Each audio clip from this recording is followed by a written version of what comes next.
রুগী আজ 2 দিন ধরে হসপিটালে ভর্তি ছিল। এক রাত্রির একদিন এই বাড়ি আসলাম, আর 2 দিন কোনো রকম ভিডিও তোমাদের সাথে শেয়ার করতে পারিনি। মানে করবো কি, এর যে অবস্থায় ছিল, হঠাৎ করে রাত্রিবেলা পেটে ব্যথা নিয়ে হসপিটালে ছুটেছি। আর আমারও তো অবস্থা খারাপ, আমারও জ্বর চলে এসেছিলো। ঠিক আছে, আমি সকালবেলায় ডিমের ঝোল ভাত রান্না করে নিয়ে গেছিলাম, তা ছুটি দিয়ে দিয়েছে। ঠিক আছে, তো বন্ধুরা চলো এরপর থেকে ভিডিও দিয়ে দেবো। এই 2 দিন ধরে ঠিক মতন ভিডিও আমি একদম শেয়ার করতে পারিনি তোমাদের সাথে।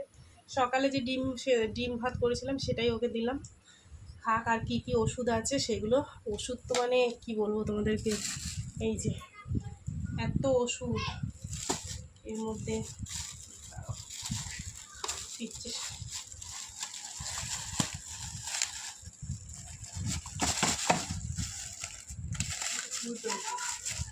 ও এটার মধ্যে ওষুধ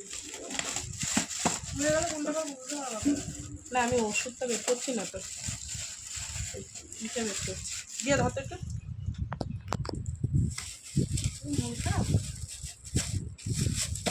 ভালো কথা। একটু ছোটো ছোটো মাছ বলছি, একটু বানাতে বলছি, রাখো তো এটা বাইরে। এই দেখো লম্বা লিস্ট, বুঝলা? ঠিক আছে, আপাতত শরীর ঠিক আছে এখন। আবার আউটডোরে দেখাতে বলেছে, সেটাই নিয়ে যাব। 3-4টে রিপোর্টের কাগজ দিয়েছে, আর এর মধ্যে অনেক ওষুধ দিয়েছে। আরও ওষুধ আছে ব্যাগে, সব তোমাদের সাথে পরে শেয়ার করবো। খাওয়া দাওয়া করুক,